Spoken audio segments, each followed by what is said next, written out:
According to you? पहले शताब्दी का सबसे इंपॉर्टेंट कलीसिया, जिन कलीसियाओं के बारे में हम लोग बाइबल में पढ़ते हैं, उनमें से सबसे इंपॉर्टेंट कलीसिया कौन सा था? What do you think? कौन सा कलीसिया था? फिलाडेल्फिया। फिलाडेल्फिया था। ओके। फिलाडेल्फिया तो ऑब्वियसली नहीं था, क्योंकि फिलाडेल्फिया सिर्फ एक ही जगह पे मेंशन है। ठीक है, इस तरीके से सोचिए। वेफिसुस। एफिसुस क्यों? क्योंकि आज हम लोग एफिसुस के बारे में पढ़ रहे हैं।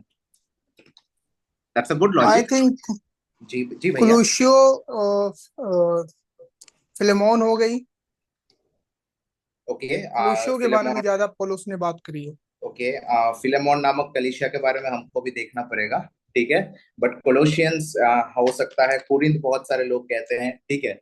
बट डेविड ने कहा कि सारे के सारे इंपॉर्टेंट थे। But there is a reason मैं इफिसुस को क्यों सबसे इंपॉर्टेंट मानता हूँ। ठीक है। द रीजन इज, इफिसुस की कलीसिया में हम लोग देखते हैं कम से कम 20 अध्याय हम लोग इफिसुस की कलीसिया लेके देख सकते हैं। ठीक है। इफिसुस में अंकुश भैया ने बोला कि 6 अध्याय है। यस, 6 अध्याय इस पर्टिकुलर पत्री में है। वो छोड़ के हम लोग इफिसुस की कलीसिया को लेके देख सकते हैं कि यूहन्ना लिखा है प्रकाशित वाक्यों में सबसे पहला जिस कलीसिया को लिखा गया था सातों कलीसिया में, वो इफिसुस का कलीसिया था। एंड उसको छोड़ के भी वी फाइंड कि पौलुस जब तिमोथी को लिखता है अपना पत्री, तो वहां पर तिमोथी इफिसुस में था। Timothy was the young pastor of Ephesus जब पौलुस उसको लिख रहा था। पहला और दूसरा तिमोथी मिला के हमको 10 अध्याय दिखता है। तो कम से कम हम कह सकते हैं 20 अध्याय इस बाइबल में हमको दिखता है जो कि इफिशियंस को लेके लिखा गया था, इफिशियंस को लिखा गया था। वो छोड़ के भी हम लोग देख सकते हैं प्रेरितों का कार्य में कम से कम 3 अध्याय में इफिसुस के बारे में थोड़ा डिस्क्रिप्टिव तरीके से बताया गया है। इफिसुस की कलीसिया में बहुत सारे प्रोमिनेंट लोग थे। सबसे पहला ऑब्वियसली पौलुस खुद थे, वो स्थापक थे, हम कह सकते हैं इफिसुस की कलीसिया का। उसके बाद एक नाम यहाँ मेंशन नहीं है, अपोलोस। अपोलोस के बारे में पढ़िएगा प्रेरितों को कार्य 18 अध्याय में, कितना सुंदर बातें लूक लिख रहा है वहां पर अपोलोस के बारे में। अपोलोस वहां से था, वहां पर गए थे, इनफैक्ट वहां परमेश्वर का सेवकाई किया था। तिमोथियुस वहां का नौजवान पास्टर था जब पौलुस उसको लेटर लिख रहा है। यूहन्ना स्वयं एक प्राचीन के रूप में वहां मौजूद था। तो सोच के देखिए तिमोथियुस के लिए कितना बड़ा चुनौती रहा होगा कि यूहन्ना जैसा व्यक्ति बैठा हुआ है और उस समय पे तिमोथियुस उस कलीसिया में शायद प्रचार कर रहा होगा, उस कलीसिया में शिक्षाएं दे रही होंगी, तब यूहन्ना वहां बैठा था। Just imagine that. वो छोड़ के मरियम जो कि प्रभु यीशु मसीह की माता थी, वो भी अपने अंतिम दिनों में उसी कलीसिया का पार्ट थी। She was a part of the church at Ephesus, क्योंकि वो यूहन्ना के साथ थी। तो सोच के देखिए कितने प्रोमिनेंट लोगों के बीच में एक नौजवान पास्टर खड़ा होके परमेश्वर का कार्य कर रहा है। प्रिय लोगों, उम्र कभी नहीं देख, उम्र में एक्सपीरियंस है, अनुभव तो आता है, लेकिन परमेश्वर कम उम्र के लोगों को भी इस्तेमाल कर सकता है। एंड जो दायित्व परमेश्वर ने तिमोथियुस को दिया था, उसने उसको सही से निर्वाहन किया। आप लोग नोट्स करते रहिएगा, इसीलिए यहाँ पर स्क्रीन शेयर किया गया है। थोड़े समय के लिए प्लीज आप लोग टाइम को मत देखिए, क्योंकि कुछ इंपॉर्टेंट बातें हैं, ये पृष्ठभूमि जानना जरूरी है। नोट्स करते रहिए। ठीक है। इफिसुस की कलीसिया को लिखी गई जो पत्री है, उसको हम लोग प्रिजन लेटर या जेल से लिखी गई पत्री कहते हैं। टोटल 4 पौलुस की पत्रियों को हम लोग प्रिजन लेटर या जेल की पत्री कहते हैं, जो पौलुस ने रोम की जेल से लिखी थी। नोट कर लीजिएगा। सबसे पहला इफिसुस की पत्री, दूसरा Philippians, letter to the Philippians, तीसरा कुलूशियो की पत्री, और चौथा फिलेमोन की पत्री। तो अंकुश भैया ने जो 2 पत्रियों का नाम बोला, कौन कौन सा, कुलूशियो और फिलेमोन, वो भी जेल से लिखा गया। फिलिपियो की पत्री भी पौलुस जब कारागृह में था रोम में तब लिखा था। और इफिसुस की पत्री, दूसरा तिमोथी का सिचुएशन थोड़ा अलग था, क्योंकि दूसरा तिमोथी के समय में Paul was in a different jail. ठीक है। वो रोम के कैद में नहीं थे। दूसरा तिमोथी में it was a Roman captivity but in a different jail, इसलिए उसको प्रिजन एपिस्टल के रूप में नहीं लिया जाता है। Paul is about to die in that situation, he is in the worst phase of his life. But theologians अगर आप सर्च भी करेंगे तो 4 पत्रियों को जेल की पत्री या प्रिजन लेटर्स कहते हैं। इफिसियो, फिलिपियो, कुलुसियो और फिलेमोन। ठीक है, उसमें हम लोग इफिसियो की पत्री का आज हम पृष्ठभूमि देखेंगे। कल हम लोग देखने जा रहे हैं थोड़ा सा पहला और दूसरा अध्याय के बारे में। ठीक है, तो जैसा मैंने कहा कि इफिसुस की इस पत्री में हम लोग देख सकते हैं how many total we are seeing कि 20 चैप्टर्स बाइबल में इस कलीसिया को एटलीस्ट लिखी गई थी। ठीक है, यहाँ पर हम लोग तीन ऑथर्स को देखते हैं, तीन बेसिकली तीन लोग लिखते हैं। एक लूक उसके बारे में लिखता है, एंड उसके साथ साथ हम लोग जानते हैं पौलुस लिखता है, यूहन्ना प्रकाशित वाक्य में इफिसुस की कलीसिया को मेंशन करता है। ठीक है, इस कलीसिया में क्या क्या चुनौतियां थी मैं बहुत शॉर्ट में बोलूंगा। दो ही मेन चुनौतियां इस कलीसिया में थी। उस शहर में बहुत सारे धर्म के लोग थे, यहूदी थे, यूनानी थे, रोमी लोग थे, ठीक है, मसीही लोग थे, और उस वजह से धर्म का इंटरमिक्सिंग होता था। कलीसिया के अंदर बाहर के धर्म का प्रभाव आना शुरू हुआ था। ये एक बेसिक समस्या इफिसुस में था। मैं इसलिए इसको ज्यादा डिस्क्राइब नहीं कर रहा हूं क्योंकि कोरिंथ में इसको हम लोग गहराई से समझे थे। तो ये मेन कुछ प्रॉब्लम्स थी, ठीक है, इस पर्टिकुलर कलीसिया की। अब हम लोग इस पत्री के बारे में देखेंगे। ठीक है, will understand about this letter. इस पत्री में हम लोग दो पर्टिकुलर पोर्शन को देख सकते हैं। अब ध्यान से सुनिएगा। 6 अध्याय, उसमें पहला 3 अध्याय और जो दूसरे 3 अध्याय, 1, 2, 3, 4, 5, 6, ये दोनों पोर्शन में अलग अलग तरीके के चीजों को पौलुस कह रहा है। अध्याय 1, 2 और 3 जब आप पढ़ेंगे तो वहां पर परमेश्वर के सिद्धांत, डॉक्ट्रिन ऑफ गॉड के बारे में लिखा है। ईश्वर के बारे में शिक्षाएं दी जा रही है, ईश्वर के योजनाओं के बारे में शिक्षाएं दी जा रही है। अध्याय 4, 5 और 6 दूसरे खंड में हम लोग देखते हैं कलीसिया के दायित्व को। जब हम परमेश्वर के सिद्धांत को सीखते हैं तो हर मसीही का जो कलीसिया में है उनका एक दायित्व होता है जो उनको निभाना जरूरी है। तो पहले खंड में परमेश्वर का सिद्धांत, दूसरे खंड में हम लोग देखते हैं कलीसिया का दायित्व। उसी तरीके से पहले 3 अध्याय में हम लोग देखते हैं परमेश्वर के साथ हमारे संबंध के बारे में जो मसीह यीशु के द्वारा सिद्ध हुआ है। आप लोग उसके बारे में बहुत सुंदर तरीके से बोले। दूसरे खंड में हम लोग देखते हैं कलीसिया के आपसी संबंध के बारे में पौलुस लिखता है जो बहुत जरूरी है। अगर हम परमेश्वर से उस प्रेम को प्राप्त करते हैं लेकिन वो कलीसिया में हम लोग नहीं बांटते हैं तो फिर हम लोग कभी भी अपने आप को नहीं कह सकते कि परमेश्वर का संतान है। If we are children of God we need to share the love of God. परमेश्वर का प्रेम हमें बांटना जरूरी है। इसीलिए इफिसियो दूसरे अध्याय में जो लोग पढ़े थे आज उनको पता होगा, एक शब्द लिखा है कि अब हम लोग क्रोध के संतान नहीं है। तो किस तरीके से क्रोध और बैर जैसी सोच हम लोग अपने कलीसिया में फैलाएं। परमेश्वर के संतान को प्रेम फैलाना है, क्योंकि अगर प्रभु के साथ हमारा संबंध सही है तो कलीसिया के लोगों के साथ, संसार के लोगों के साथ भी हम लोगों को सही संबंध रखना है। संसार मतलब not the world of Satan, संसार मतलब बाकी लोगों के साथ। तीसरा, हम लोग पहले खंड में देखते हैं परमेश्वर के क्षमा के बारे में सीखते हैं, और दूसरे खंड में जब हम आते हैं कलीसिया की एकता के बारे में सीखते हैं। परमेश्वर हमें क्षमा किया है, पाप क्षमा मिला है, उसी प्रकार एक दूसरे को क्षमा करके कलीसिया को एक रहने का आवश्यकता है, मसीह के देह को एक रहने का आवश्यकता है। चौथा, हम लोग परमेश्वर हम लोगों को धार्मिक धार्मिक बनाता है। We are justified by the faith in Jesus Christ, justification by God, उसके बारे में हम लोग पहले खंड में पढ़ते हैं। और दूसरे खंड में हम लोग देखते हैं हमारी पवित्रीकरण के बारे में, सैंक्टिफिकेशन के बारे में, शुद्धिकरण के बारे में प्रभु हमें सिखाता है। तो पहले 3 अध्याय बेसिकली शॉर्ट में मेरा और ईश्वर का रिश्ता के बारे में डील कर रहा है। अगला 3 अध्याय मेरा लोगों के साथ, कलीसिया के साथ कैसा संबंध है उसके बारे में पौलुस लिख रहा है। ध्यान दीजिएगा, मैं कल इन बातों को आपको पूछूंगा कि क्या ये बैकग्राउंड आप लोग को समझ में आया कि नहीं, क्योंकि इसके द्वारा आपको ये किताब पढ़ने में आसानी होगी। अब इसका हम लोग सेंट्रल थीम, जो मुख्य विषय है, वो देखेंगे। इफिसियो 2 का 10, क्योंकि हम उसी की सृष्टि आकृति है और मसीह यीशु में उन भले कामों के लिए सृजे गए हैं जिन्हें परमेश्वर ने पहले से हमारे करने के लिए तैयार किया है।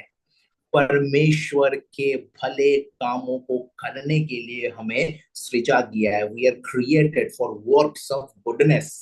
ये है इस पूरे के पूरे पत्री का सेंट्रल विषय वस्तु। हम लोग का पहचान क्या है? हम मसीह में है। और पर्सना हम लोग का पहचान है, हम मसीह में है। हम लोग का स्थान क्या है? वो भी ये है कि हम मसीह में है। परमेश्वर का योजना के तहत हम लोग उद्धार प्राप्त किए हैं, और यीशु मसीह के द्वारा हम लोग उस उद्धार को कंप्लीट जाने हैं। हम लोग का पोजीशन, हमारा स्थान है कि हम मसीह में हैं। हमारा उद्देश्य क्या है? मसीह में रहते हुए भले कामों को करना। Our purpose is to do the good works in Christ. तो याद रखिएगा, पहचान हम मसीह में है, हमारा स्थान हम मसीह में है, हमारा योजना क्या है, उद्देश्य क्या है कि हम मसीह में रहते हुए भले कामों को करें। और हमारा पूर्व नियोजन, प्री ऑर्डेंड मिशन, क्यों परमेश्वर ने हमें रखा है, परमेश्वर ने क्यों हमें पहले से तैयार किया है, ताकि परमेश्वर का राज्य के लिए हम लोग अपनी सेवा को दे सके। इसीलिए परमेश्वर ने हमें पहले से रखा है। समय की कमी की वजह से इसको मैं ज्यादा एक्सप्लेन नहीं कर रहा हूं। जब हम दूसरा अध्याय को कल देखेंगे, इस विषय को निस्संदेह हम लोग टच करेंगे। ओके। अब इस पत्री को जब आप पढ़ेंगे तो यहाँ पर 3 W's है, उसको याद रखने का आवश्यकता है। ये पूरे पत्री में हम लोग को दिखेगा 3 W's, इसको नोट करके रखिएगा। Number 1, worship. सबसे पहला क्या है? आराधना। दूसरा वॉक, लिखते रहिए। सबसे पहले वर्शिप, आराधना। दूसरा वॉक, वॉक मतलब हमारा चाल चलन। और तीसरा वॉरफेयर, आत्मिक युद्ध। आराधना, चाल चलन, आत्मिक युद्ध। Worship, walk and warfare. ये 3 मुख्य चीज है जो हमें इस पर्टिकुलर पत्र में दिखेगा। The 3 W's that is covering this entire epistle. ठीक है, याद रखिएगा। सबसे पहला क्या है? वर्शिप या आराधना। पहले 3 अध्याय में हम लोग देखते हैं वर्शिप या आराधना के बारे में कहा गया है। आप लोग अपने कलीसिया में जब आराधना करते हैं तो स्तुति से शुरू करते हैं, बीच में प्रार्थना होती है, प्रचार होती है, और फिर अंत में शायद जब हम लोग ऑफरिंग ले रहे हैं या फाइनल कुछ कर रहे हैं तब भी हम लोग परमेश्वर को प्रशंसा करते हैं, परमेश्वर के नाम को हम लोग प्रशंसा देते हैं। We start with praise, go to prayer, then we have preaching, and then we again have praise। और उसी तरीके से पहले 3 अध्याय में हम लोग देखते हैं। सबसे पहले प्रशंसा से आरंभ होती है। इफिसियों 1:3 से ही हम देख रहे हैं कि परमेश्वर को महिमा पौलुस दे रहा है। और उसी तरीके से पहले 3 अध्याय का जो खंड है वहां परमेश्वर के प्रशंसा से ही समाप्त हो रही है। 3 का 20 और 21 आयत में जब हम पढ़ेंगे, so starts with praise and ends with praise. बीच में हम लोग क्या देखते हैं? हम लोग प्रार्थना देखते हैं, जिसके बारे में महिमा ने बताया, अपोस्टलिक प्रेयर। यू नो, जब पौलुस प्रार्थना करता है वो धरती के चीजों के लिए, स्पिरिचुअल चीजों के लिए प्रार्थना कर रहा है, धरती के चीजों के लिए नहीं, मेटेरियलिस्टिक थिंग्स के लिए वो प्रार्थना नहीं कर रहा है, स्पिरिचुअल आत्मिक विषय वस्तु के लिए प्रार्थना कर रहा है। राइट? इस चीज के बारे में हम लोग देखेंगे पहले अध्याय में ही, उस प्रार्थना में। और उसके बाद एक दूसरा अपोस्टलिक प्रेयर हम लोग देखते हैं पौलुस का इस अध्याय, इस पर्टिकुलर लेटर में, जो हमें तीसरे अध्याय में मिल रहा है, जिसका एक बहुत ही बड़ा लाइन है कि परमेश्वर में हम लोगों को प्रेम में जड़ पकड़ना है, परमेश्वर के प्रेम में, deeply rooted in the love of God. वो प्रेम की गहराई, लंबाई, चौड़ाई, वो सारी चीजें उस अध्याय में लिखी गई है, तो शायद आप लोग ऑलरेडी पढ़े होंगे कभी ना कभी। तो प्रार्थना, पौलुस का प्रार्थना हम लोग को इस पहले 3 अध्याय में दिखेगा। उसके बाद प्रचार, किस चीज के बारे में प्रचार कर रहा है?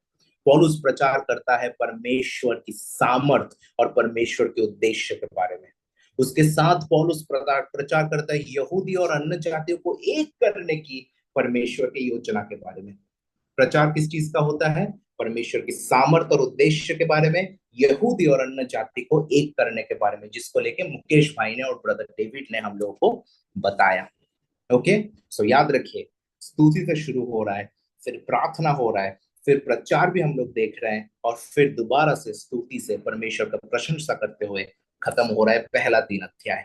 उसके बाद हम लोग देखेंगे जो दूसरा खंड है, वहां पर हम लोग चाल चलन के बारे में देखेंगे, चौथे और 5वें अध्याय में। किस किस चीज के बारे में पॉलुस लिखा है, इसको स्क्रीनशॉट ले लीजिएगा। मैं एक एक को डिटेल में अभी नहीं पढ़ा सकता, ऊपर ऊपर से बता रहा हूँ। सबसे पहले वॉक इन ह्यूमिलिटी, नम्रता से चलो। दूसरा वॉक इन यूनिटी, एकता से चलो। तीसरा वॉक इन प्यूरिटी, पवित्रता में चलो। चौथा वॉक इन इंटीग्रिटी, सच्चाई और ईमानदारी में चलो। पांचवा वॉक इन फॉरगिवनेस, क्षमा में चलो। छठा वॉक इन होलीनेस, पवित्रता में चलो। और सातवां वॉक इन रिस्पॉन्सिबिलिटी, जिम्मेदारी में चलो। पौलुस कलीसिया को कहता है कि तुमको नम्रता में चलना है, तुमको एक दूसरे के साथ चलना है, आत्मिक परिपक्वता में चलना है, सच्चाई और ईमानदारी के साथ चलना है, क्षमा में चलना है, पवित्रता में चलना है और जिम्मेदारी में चलना है। बीच में मैंने कहा कि walk in purity, that would be walk in spiritual maturity, आत्मिक परिपक्वता में चलने के बारे में कहा गया है। तो इन 7 बातों को हम लोग देखते हैं चौथे और 5वें अध्याय में, किस तरीके से एक मसीही जीवन आगे बढ़ता है। So that is the second W, walk.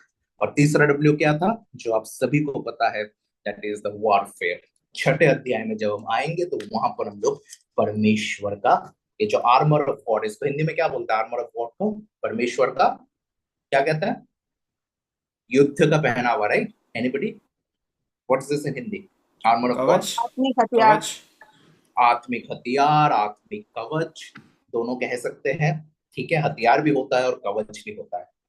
मेरे प्रिंसिपल सर एक विषय हम लोगों को सिखाए, वो ये है कि armour of God covers our front part. अगर हम लोग देखेंगे परमेश्वर की इस आर्मर के बारे में, तो जो चीजें दी गई है वो सामने पहनने वाले हैं। इसका मतलब यह है, प्रभु के दास ने ऐसा बताया, इसका मतलब है कि मसीही जीवन में जब हम आगे बढ़ते हैं तो हमें पीछे में नहीं मुड़ना है। जैसा हम लोग गीत गाते हैं, पीछे नहीं मुड़ूंगा, हार नहीं मानूंगा, बढ़ता चलूंगा संग अपने मसीह के। और वही करना है कि हम लोग को आगे बढ़ते रहना है, पीठ दिखाने का आवश्यकता नहीं है। और जब हम आगे बढ़ेंगे, शत्रु आक्रमण करेगा, आत्मिक युद्ध होगा, उसमें सत्य का कमरबंद हमारा साथ देगा, धार्मिकता की छाती का छिलम हम लोग को संरक्षण देगा, मेल के सुसमाचार के जूते हम लोग के साथ रहेंगे, जो सुसमाचार हम लोग को आगे अग्रसर होने में सहायता करेगा। विश्वास हमारा ढाल बनेगा, उद्धार हमारा टोप बनेगा जो हमारे सर को बचा के रखेगा। और हम लोगों को आक्रमण करने के लिए क्या दिया गया है, आत्मा की तलवार, जो परमेश्वर का वचन है। आप लोगों के लिए ये आत्मा की तलवार से मेरे एक होमवर्क याद आता है। भाई मुकेश, आप इस होमवर्क को प्लीज अपने मेन ग्रुप में आप डाल दीजिएगा ताकि सब लोग देख लें। फाइन, कल हम लोग दोबारा से इसके ऊपर डिस्कशन करेंगे। जो लोग जुड़ते हैं वो लोग मीटिंग में ही बोलेंगे, जो नहीं जुड़ पाएंगे प्लीज इंटीग्रिटी को रखते हुए मुझे व्हाट्सएप में बता दीजिएगा। मेरा आपका होमवर्क है कि आपको इफिसियों की पत्री में से बताना पड़ेगा पवित्र आत्मा के कौन कौन से गुण के बारे में बताया गया है। पवित्र आत्मा के बारे में इफिसियों की पत्री में क्या क्या बातें बताई गई है। मुझे 7 गुण मिले थे, आप लोग देखिए कितने सारे गुण आपको मिलता है। The number of times Holy Spirit is mentioned in the letter of Ephesians and what is mentioned about Holy Spirit, पवित्र आत्मा के बारे में क्या बताया गया है, कौन से गुण बताए गए हैं पवित्र आत्मा का, ये आपका होमवर्क है। कल इसको फाइंड आउट करिए। अगर आप मीटिंग में जुड़ते हैं तो यहीं पे बताइए, हम लोग उस डिस्कशन से अपने सभा को आगे बढ़ाएंगे। और अगर आप लोग नहीं जुड़ते हैं तो कृपया मुझे व्हाट्सएप में बोल दीजिएगा कि कितना सारा गुण हम लोग पवित्र आत्मा का देखते हैं इफिसियों के इस पत्री में।